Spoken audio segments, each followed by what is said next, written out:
Assalamualaikum dan salam sejahtera. Kita kembali semula ke dalam episod podcast Dr. M. Ini adalah episod kali yang ke-20. Assalamualaikum Tun. Waalaikumsalam. Terima kasih sekali lagi Tun bersama kami untuk bincangkan perkara-perkara kontemporari di Malaysia Tun.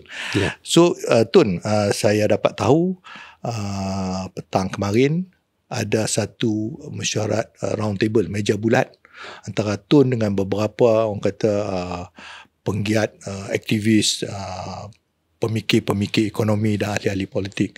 Perkara yang dibincangkan yang saya dapat tahu adalah berkaitan dengan perjanjian timbal balik, the reciprocal agreement antara Malaysia dengan apa ni.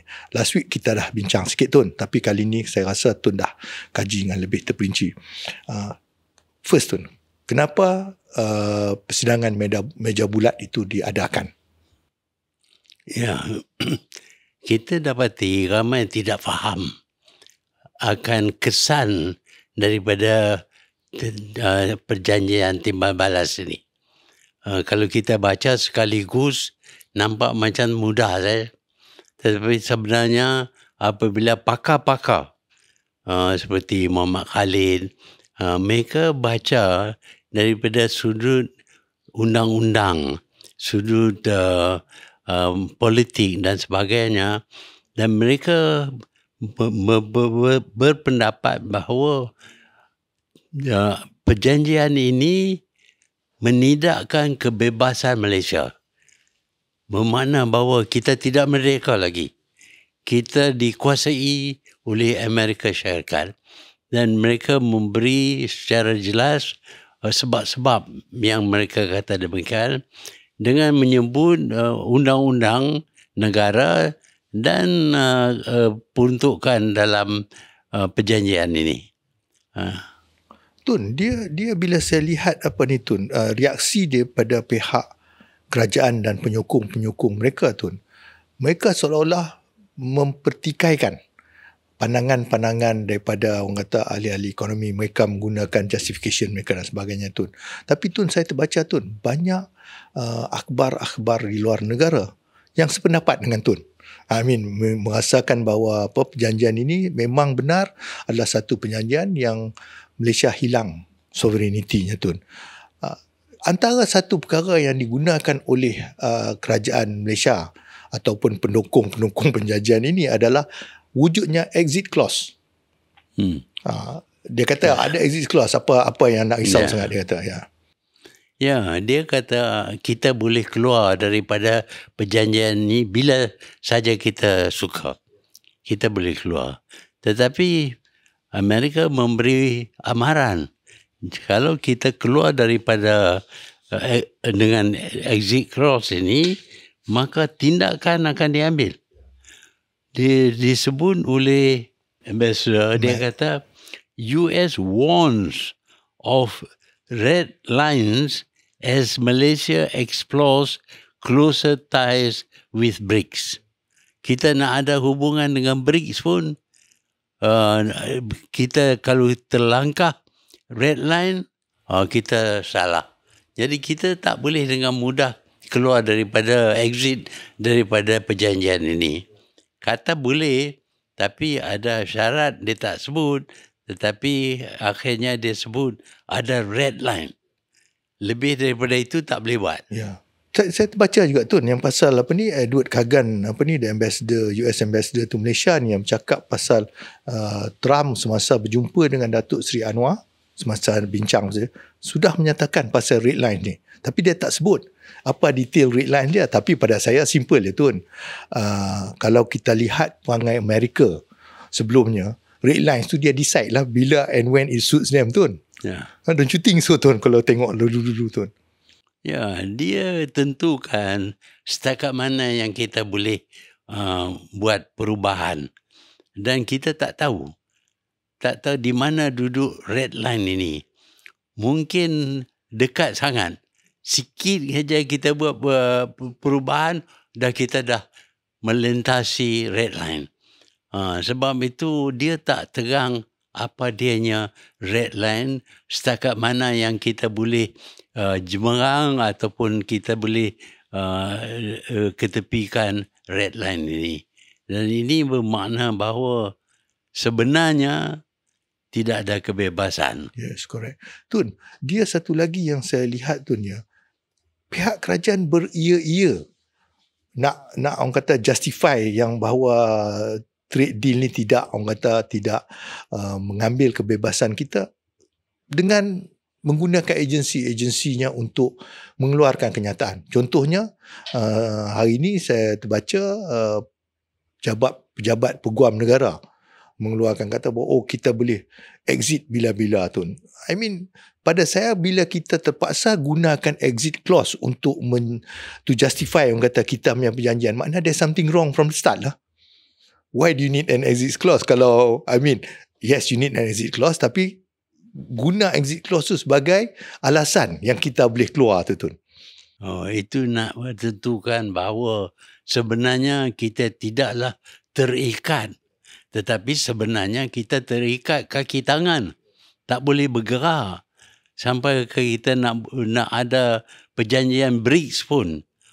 Itu kena disemak, dipersetujui oleh Amerika Syarikat. Bermakna kita tak bebas lagi. Betul. Tun, dia antara perjanjian Tun, mana yang Tun lihat amat orang kata this is choking, yang menjerut kita Tun? Ya, kita terpaksa ikut dasar-dasar Amerika Syarikat. Amerika Syarikat ini mempunyai banyak dasar, termasuklah dikenakan sekatan terhadap beberapa buah negara, dan perjanjian kita nak buat yang tidak sama dengan Amerika, itu pun tak boleh. Kita kena rujuk. Jadi kebebasan kita untuk membuat keputusan yang menguntungkan kita sekarang ini sudah tidak ada lagi. Kena rujuk, dan bukan saja rujuk, kita kena ikut dasar-dasar Amerika. Kalau kita buat apa saja pun, kita mestilah tidak menyentuh ataupun mengenepikan dasar Amerika. Jadi sekarang ini kita duduk di bawah Amerika. Tun, saya nak go on to one secara spesifik certain part of the clause Tun ya. Contohnya REE, Nadir Bumi ni Tun. Syaratnya seolah-olah kita tak boleh jual pada orang lain lah Tun. Ya, ini satu syarat yang tidak menepati Perlembagaan Malaysia. Kerana Nadir Bumi ini bahan mentah seperti Nadir Bumi dikuasai oleh dua pihak, federal dengan state. Jadi ini federal buat perjanjian tanpa bertanya kepada state. Ini satu kesalahan. Yang keduanya, kita nak kebebasan untuk mendapat cara-cara yang menguntung kita secara maksimum, setinggi boleh. Tapi kita terikat dengan perlunya kita buat rancangan untuk eksploitasi Nadir Bumi ini dengan Amerika. Jadi kebebasan kita untuk bercakap dengan China, Korea, Jepun sudah hilang. Jadi kalau tak semua pun satu bahagian yang besar, kerana Nadir Bumi ini adalah punca kekayaan bagi Malaysia. Jadi kalau kita tak dapat maximize punca kekayaan kita ini, rugilah kita. Ya. Tun, ada juga pandangan melihat Tun bahawa tujuan Amerika mengadakan klausa-klausa ini ataupun the clauses yang dia masuk ni adalah untuk sebenarnya menyekat orang kata pengaruh China di sebelah rantau sini Tun. Umpamanya sekarang ini kalau kita lihat dari segi trade kita, rare earth ni atau Nadir Bumi ni, kita punya banyak hubungan kita dengan China. Jadi Amerika kita lihat at this point in time dia seolah-olah kelaparan rare earth ni Tun. Kalau kita tengok macam mana dia dengan Zelensky tempoh hari Tun. Salah satu syarat dia pada pada Ukraine, kalau nak kalau nak dapat terus bantuan senjata dan sebagainya, dia kena bagi keseluruhan rare earth di Ukraine kepada Amerika Tun. Macam mana Tun lihat this thing Tun? Nadir bumi ini satu bahan yang penting untuk teknologi moden. Dia diperlukan untuk bermacam-macam barangan yang dicipta oleh kita. Dan dengan kerana itu, permintaan untuk rare earth ini amat tinggi. Jadi yang mempunyai banyak rare earth ini ialah negara China. Negara China mengenakan syarat tak boleh keluar barangan dia ke negara lain. Dia ada teknologi, dia nak buat semua sendiri. Jadi Amerika terputus bekalan daripada negara China.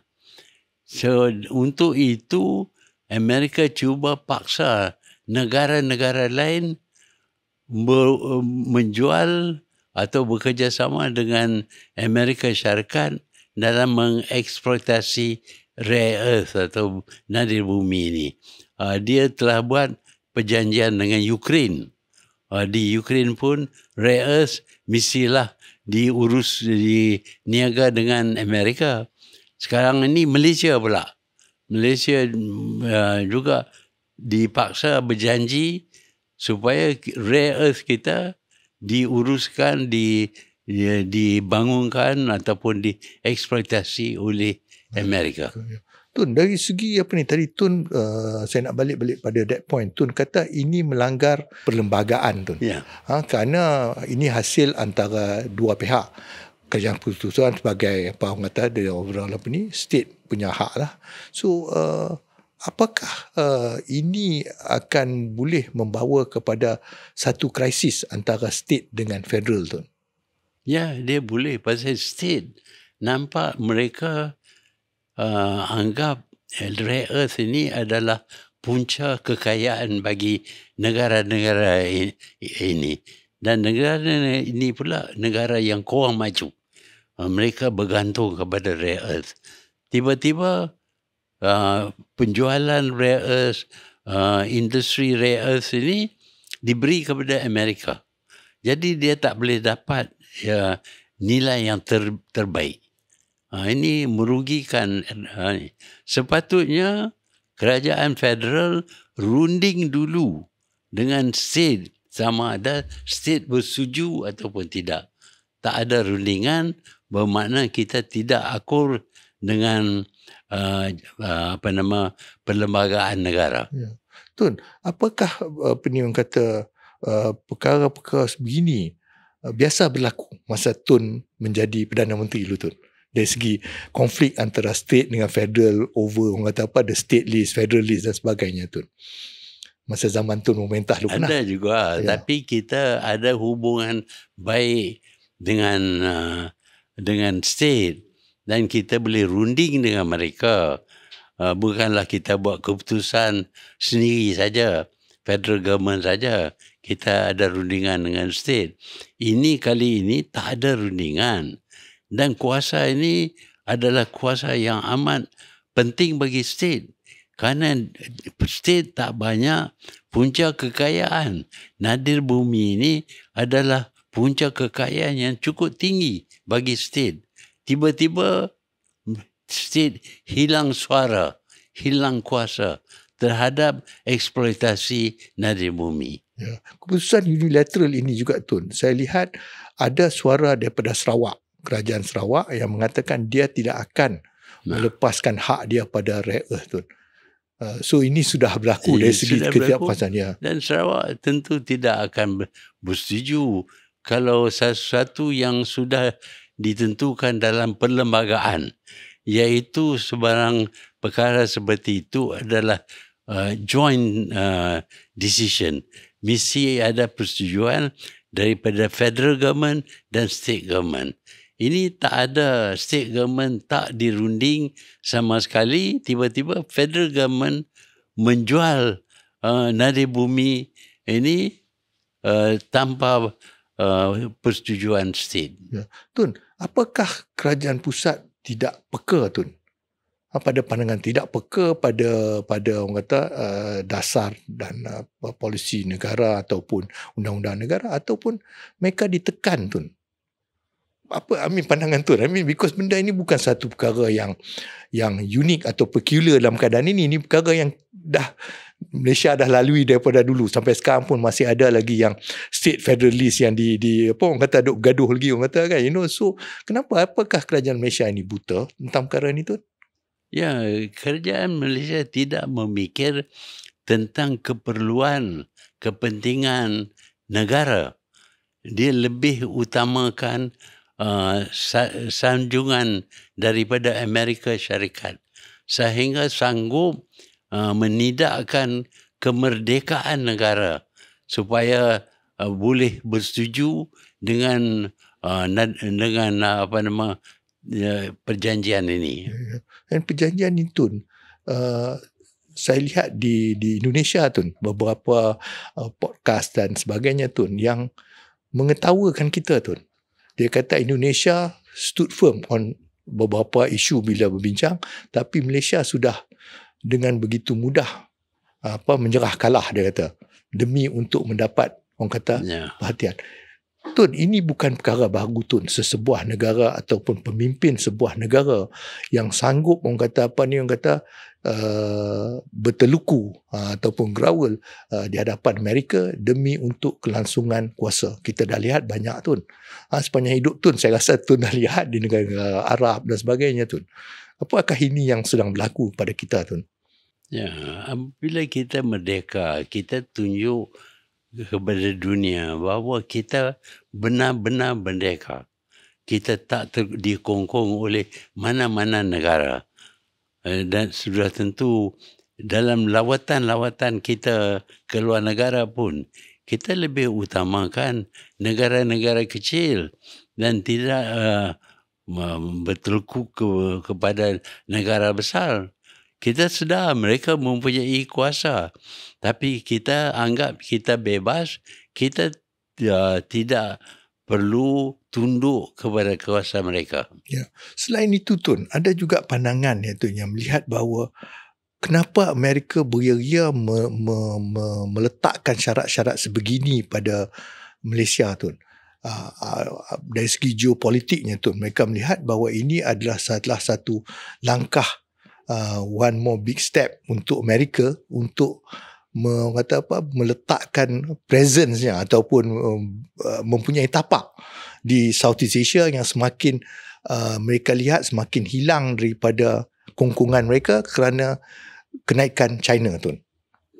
Macam mana pandangan Tun on that opinion, tu? Ya, Amerika bermusuh dengan China dan Amerika nak tentukan pemusuhan ini disertai oleh negara-negara lain, khususnya negara-negara di sekeliling South China Sea, iaitu negara-negara ASEAN.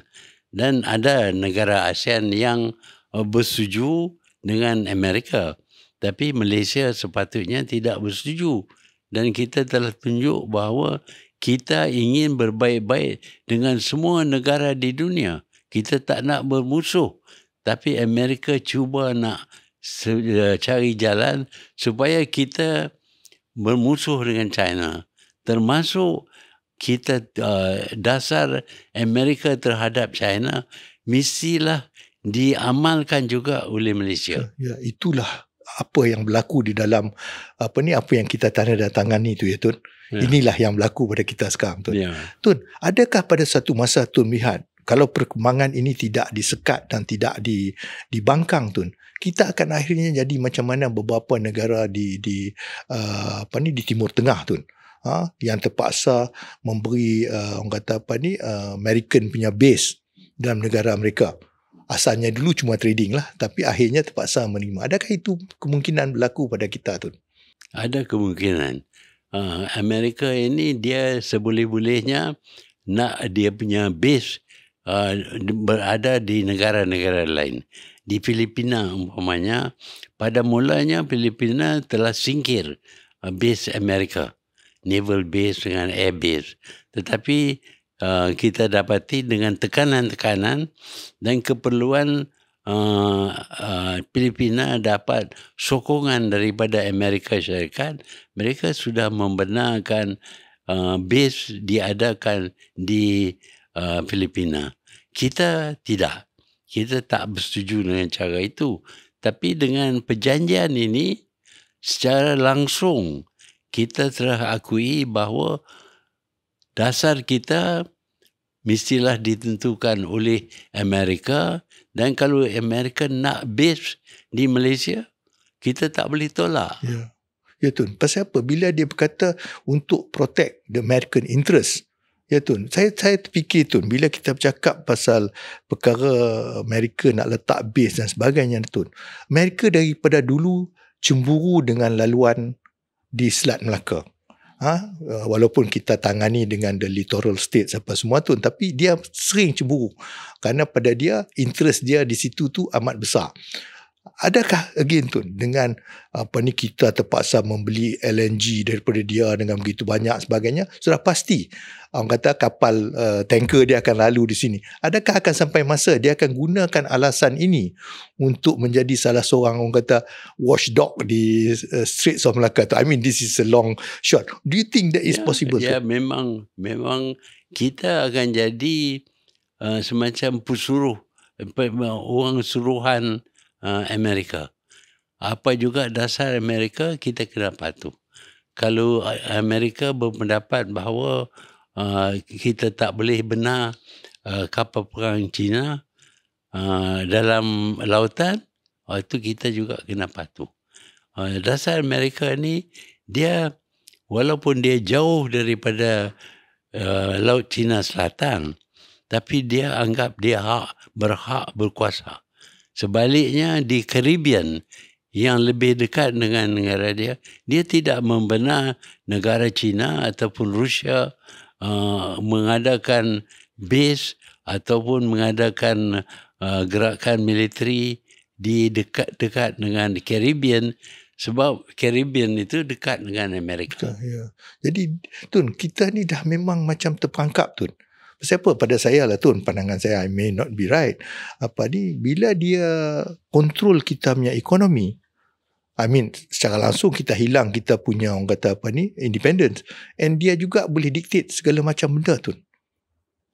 Ya, dia kontrol ekonomi, dan ini new colonialism seperti yang disebut oleh Presiden Soekarno.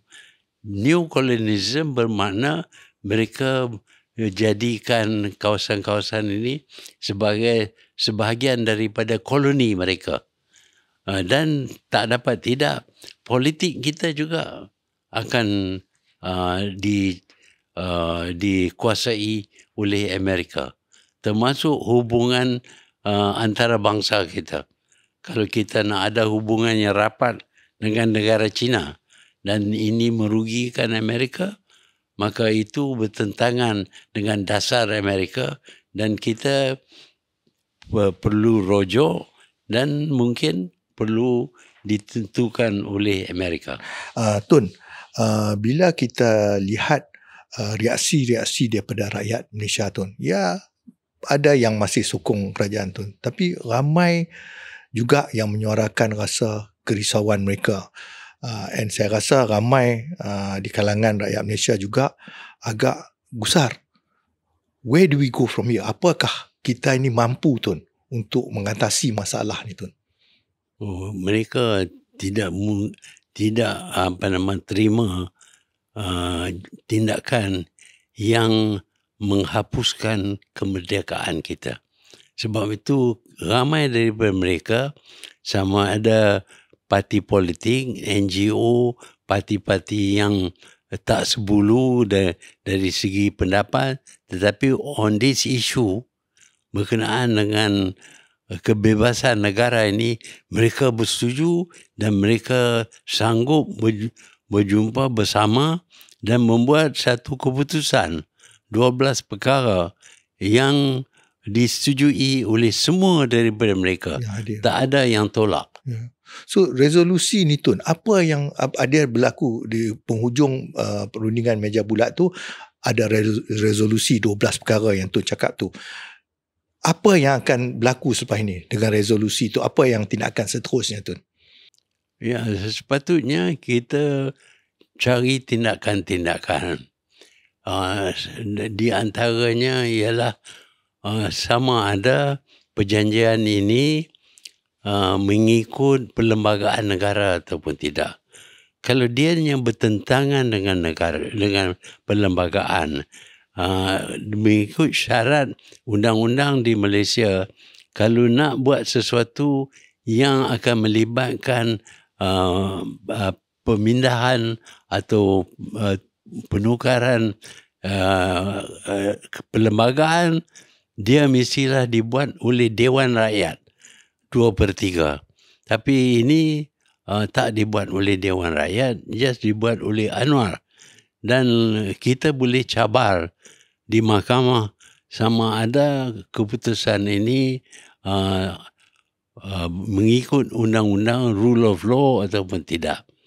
Dan kita juga dapati ada beberapa perkara lain termasuk kuasa negeri yang telah dicabul oleh Anwar. Ini juga boleh dibawa ke mahkamah. Selain daripada itu, menghapuskan kebebasan, kemerdekaan negara adalah satu perkara yang besar. Dia tak boleh dibuat hanya oleh Perdana Menteri. Dia mesti dibuat mengikut rule of law. Cara mana kita buat undang-undang. Yang pertamanya, dia mesti kemukakan cadangan ini.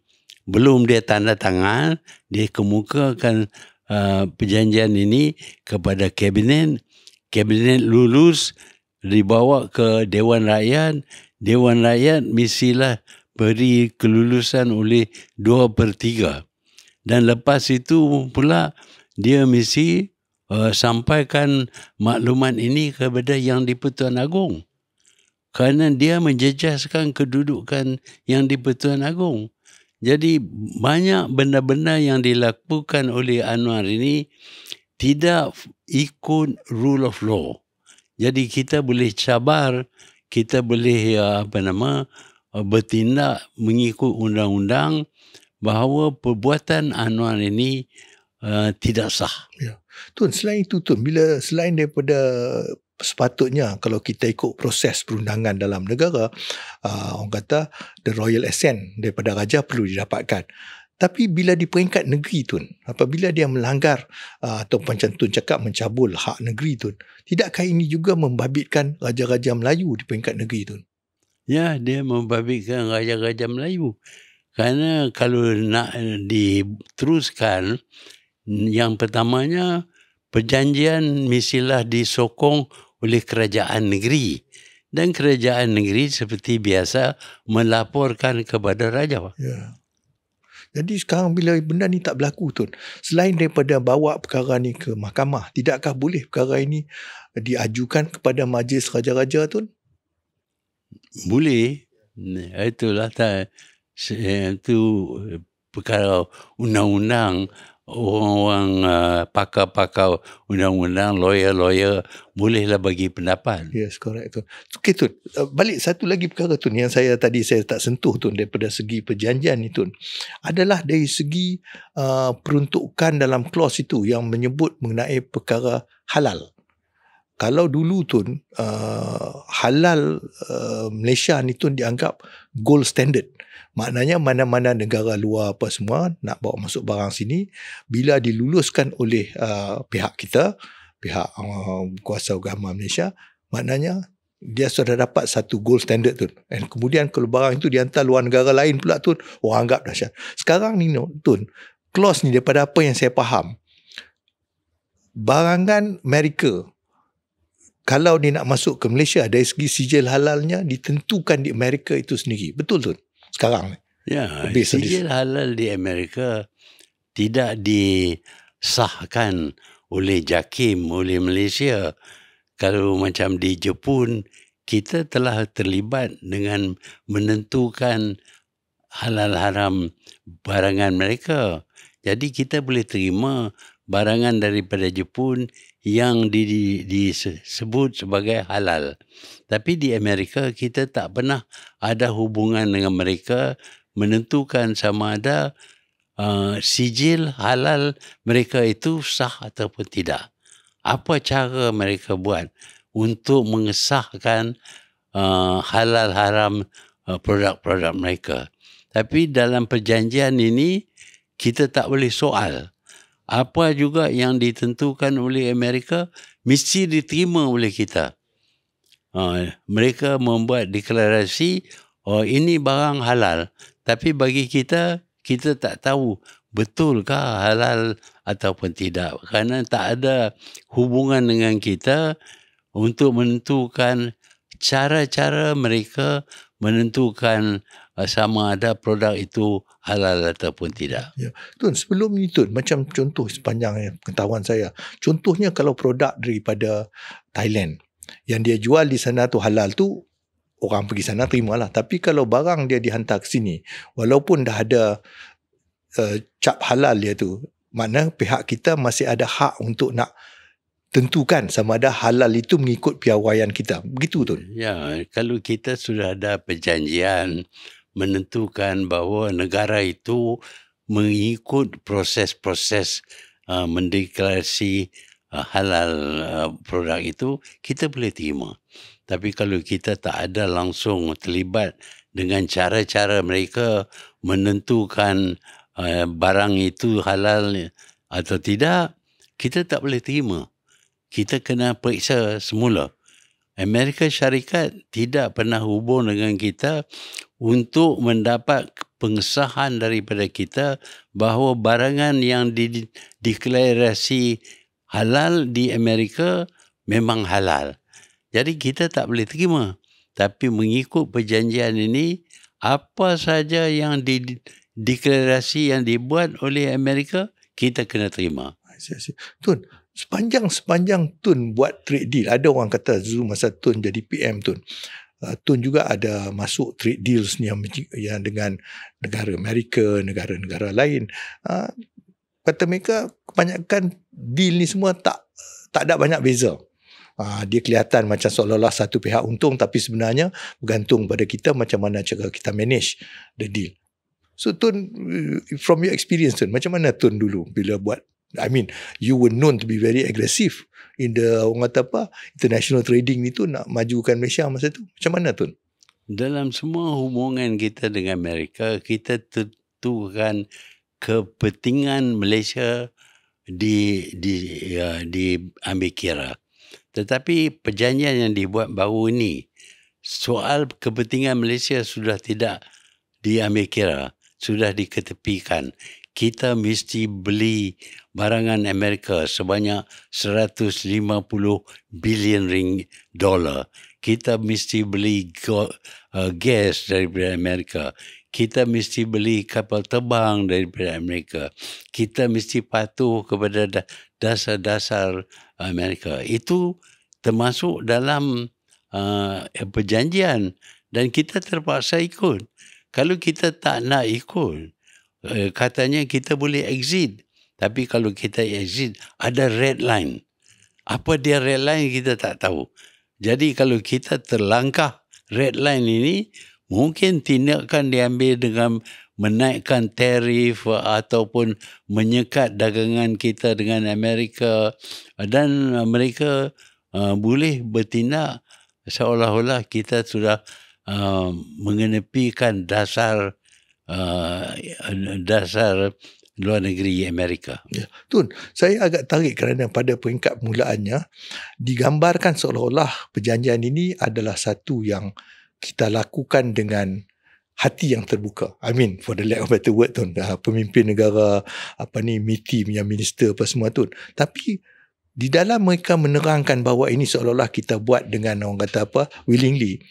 Ada juga satu kenyataan yang saya rasa orang kata yang expose mereka apabila dia kata kalau kita tak setuju dengan syarat-syarat ni, kita mungkin kena tarif sampai 100%. So saya kata itu satu orang kata an admittance Tun, bahawa kita kena paksa into this deal Tun. You agree with that Tun? Ya, memang kita kena paksa.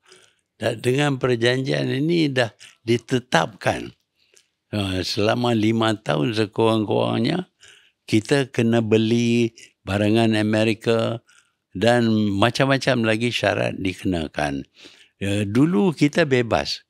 Kalau kita tak suka nak beli barang Amerika, kita beli barang negara China. Kita beli barang negara Jepun. Tak ada pula tindakan yang akan diambil oleh Amerika mendera kita kerana tak beli barangan Amerika. Pasal tak ada perjanjian yang mengikat kita. Kali ini kita terikat tangan dan kaki tak boleh bergerak. Jadi kita hilang kebebasan kita. Ya. Tun, ada juga apa orang kata yang cuba mempertahankan perjanjian ini bahawa ini cuma berkait dengan dasar kerajaan. Tapi rakyat di bawah yang berniaga apa semua is not going to be affected. Tidak akan terkesan. Sejauh mana pandangan itu betul, Tun? Tak betul. Kalau kita terpaksa beli barangan daripada Amerika, kita tak ada keupayaan nak beli barangan daripada lain walaupun lebih murah, lebih baik. Jadi orang di bawah ni terpaksalah terima barangan Amerika pasal kita boleh terima. Kita dah janji nak import barangan Amerika sebanyak 150 bilion ringgit. Jadi kita tak ada duit lagi lah nak beli barang lain. Dan kalau nak beli barang lain pula, kita mesti rujuk kepada Amerika. Sama ada dia bersetuju ataupun tidak. Cakap perkara itu, Tun. Saya lihat satu lagi contoh, Tun, is kena beli LNG sebanyak jumlah sampai $3 billion, Tun. Saya buatlah some research sikit-sikit, Tun. Saya tengok dalam research tu tunjuk kita tak pernah beli LNG daripada negara-negara luar melebihi 2 billion, just around that lah, kita punya $2 billion. And kita beli tu, Tun, daripada beberapa negara, bukan Amerika, ada daripada Amerika, tapi termasuklah even as far as Mozambique, Tun, Indonesia, Australia. Jadi dari dulu, Tun, based on last week punya interview dengan Tun tu, kita punya podcast, Tun katakan bahawa kita ni net exporter of LNG. Maknanya kita cukup untuk rakyat, tapi kita beli tu, Tun, based on apa saya baca lah, Tun, adalah strategic punya purchase, orang kata. Pasal apa? Kalau kita beli murah, then kita jual kita punya dapat harga mahal, tapi yang kita beli murah tu digunakan domestically. Betul, Tun? That strategy tu. Kita niaga. Kita buat niaga. Bukan kita tak beli gas pasal kita tak ada gas. Kita net exporter. Kita ada cukup gas untuk kita guna dan untuk kita jual yang lebih. Jadi apa perlu kita beli daripada Amerika yang harganya tetap mahal? Kita nak beli kalau nak buat trading. Kita nak beli daripada Qatar gas, lepas itu kita nak jual itu kepada China umpamanya. Itu kita boleh buat. Tapi sekarang ni kita kena beli daripada Amerika. Dan American gas ni kosnya tinggi. Dia bukan punca gas. Dia terpaksa melalui proses chemical untuk ekstrak gas daripada bahan yang ada di Amerika. Jadi cost of producing gas in America adalah lebih tinggi daripada Malaysia mengeluarkan gas. Dan bila kita beli daripada Amerika, bermakna kita akan rugi. Dan kita tak boleh jual pun pasal harga mahal. Ya, correct. Jadi, Tun, bila kita lihat memang semua yang dikenakan pada kita ni langsung tak menguntungkan kita, Tun. Ya, nampak perunding kita tidak faham masalah yang kita hadapi. Tidak faham apa yang dipersetujui oleh kita. Mereka tak nampak bahawa kita sudah hilang kemerdekaan. Tetapi itulah yang jelas kerana kita terpaksa beli barang daripada Amerika, dagang dengan Amerika, ikut kehendak Amerika, ikut dasar Amerika. Di mana duduk kebebasan kita kalau kena ikut Amerika sepanjang masa? Ya. So Tun, in conclusion Tun, kalau itulah keadaan, macam mana cara kita nak keluar daripada this deal ni tu? Macam mana cara dia Tun? Ya, kita ada 60 hari nak buat keputusan. Kita boleh fikir berkenaan dengan exit. Dan kita perlu tahu kalau kita buat exit, dia akan kenakan macam-macam tindakan seperti menaikkan lagi tarif. Sebab itu apabila kita berhadapan dengan ancaman ini, kita mesti kaji sepenuhnya apa kesan daripada kenaikan tarif oleh Amerika. Dia berkesan bukan saja terhadap kita. Barangan kita nak masuk Amerika, harganya meningkat kerana terpaksa bayar tarif yang tinggi. Tetapi orang Amerika pula akan beli barang yang diimport dengan harga yang tinggi. Dan ini akan menjejaskan ekonomi Amerika. Dan saya berpendapat bahawa kalau kita dapat tentukan punca lain untuk barangan yang kita disuruh beli daripada Amerika, kita beli daripada China, Canada, daripada Jepun dan sebagainya. Dan kalau kita hilang dagangan kita dengan Amerika pun, taklah menjadi satu keburukan kepada kita kerana kita ganti barangan Amerika itu dengan barangan daripada negara lain. Ya, Tun. On that note Tun, terima kasih banyak Tun. Kita akan jumpa lagi insya-Allah tidak lama lagi Tun. InsyaAllah. Terima kasih banyak Tun.